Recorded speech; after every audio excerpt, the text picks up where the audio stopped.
Celine Merrill runs through the fog-drenched streets of Knoxhaven, pursued by the High Council as they publicly accuse her of stealing the Midnight Codex, a book said to hold forbidden secrets.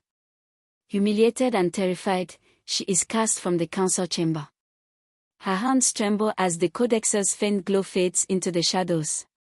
A hooded figure whispers, "They won't stop, but neither will you." In a shadowed alley, the figure introduces himself as Thorn, a keeper of lost secrets. He warns Celine that the council is hiding dark truths and that her life is in danger. He offers to teach her how to read the whispers of forgotten spirits, the only way to survive and fight back. Celine follows Thorn into an abandoned mausoleum. A faintly glowing spirit appears, a small child weeping in eternal darkness. Celine realizes she can see the suffering of the forgotten. The child points toward the council hall. Through her visions, Celine witnesses the council plotting to siphon the energies of trapped spirits for immortality. The Midnight Codex isn't just a book, it's a key to enslaving lost souls. Celine finds a former council scribe named Kiara hiding in the ruins of Knoxhaven's library. Kiara reveals secret tunnels and forbidden knowledge. She tells Celine the council orchestrated her public disgrace years ago. Testing her abilities, Celine summons a minor spirit to sabotage a council ritual. The thrill of reclaiming power is tempered by the spirit's sorrow, reflecting her own pain. The council begins suspecting a phantom intruder. Thorn leads Celine to the Underhollow Market, where spirits are traded like currency. Celine discovers her childhood friend, Leora, is trapped there as a spirit bound to the council's will. She vows to free her. Kiara admits she was once part of the council but turned against them. She stole documents revealing a sinister plan but may have hidden motives. Celine must decide whether to trust her. The council lures Celine into a ritual under the pretense of negotiation. She barely escapes thanks to Thorn. She now knows the council sees her as a serious threat. A spirit named Myra approaches Celine, pleading for the release of trapped souls. Myra holds critical information about the council leader, Malric. She warns Celine that revenge may come at a great personal cost.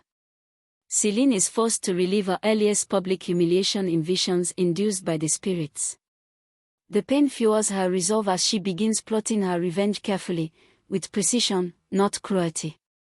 Her first act of sabotage sparks unrest within Knoxhaven.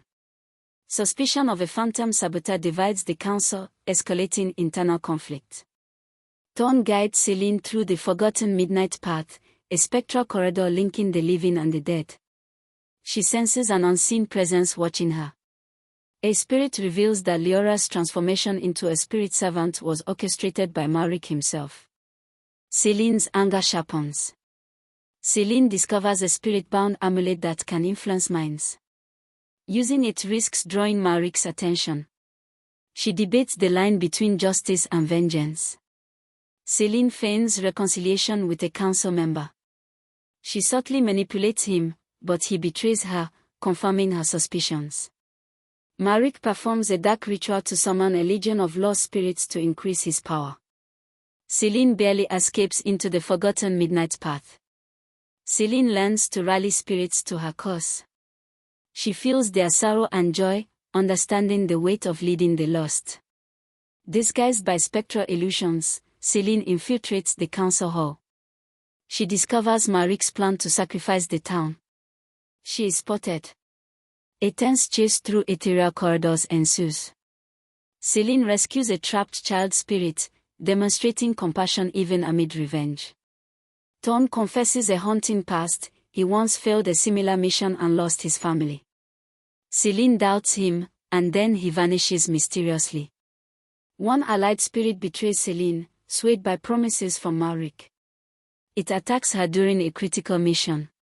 Celine uncovers ancient archives detailing decades of council corruption. A figure in the archives moves, it's alive. Celine faces a council enforcer in a duel of spirits. She nearly dies and learns her own spirit connection can be deadly. A vision reveals Malric's childhood traumas and the roots of his obsession with lost spirits.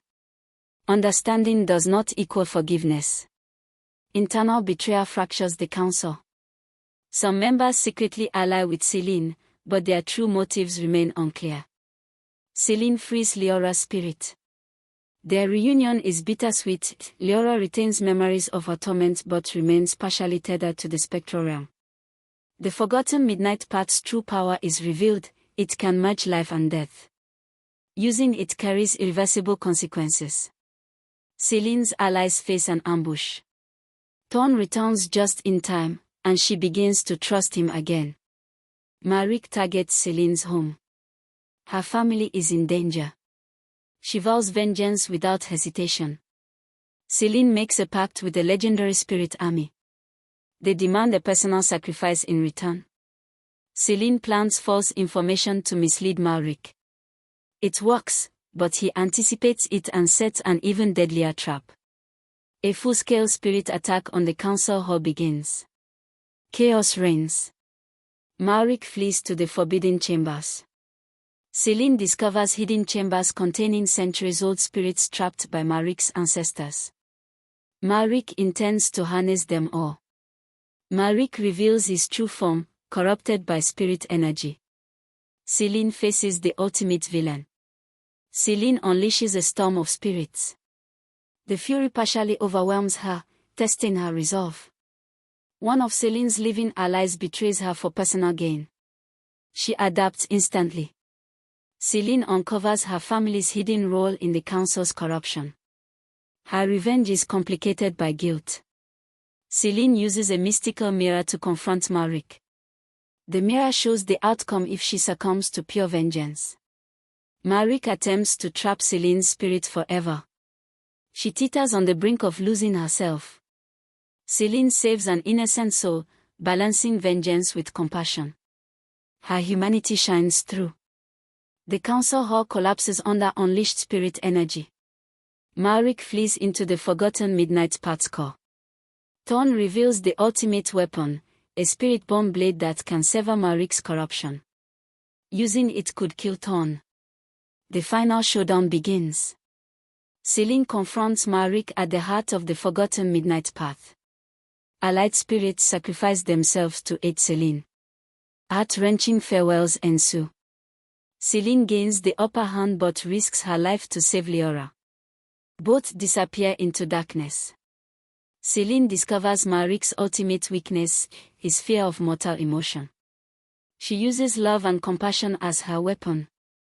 The forgotten Midnight Path collapses. Selene and Leora escape. The spirits are freed. Noxhaven begins rebuilding. Selene reflects on vengeance, justice, and the spirits she saved. Thorn is missing. Selene walks into the pale light of dawn, the forgotten Midnight Path behind her but never forgotten. She is stronger, wiser, carrying the memories of the lost. A faint shadow hints some spirits linger, leaving room for a sequel.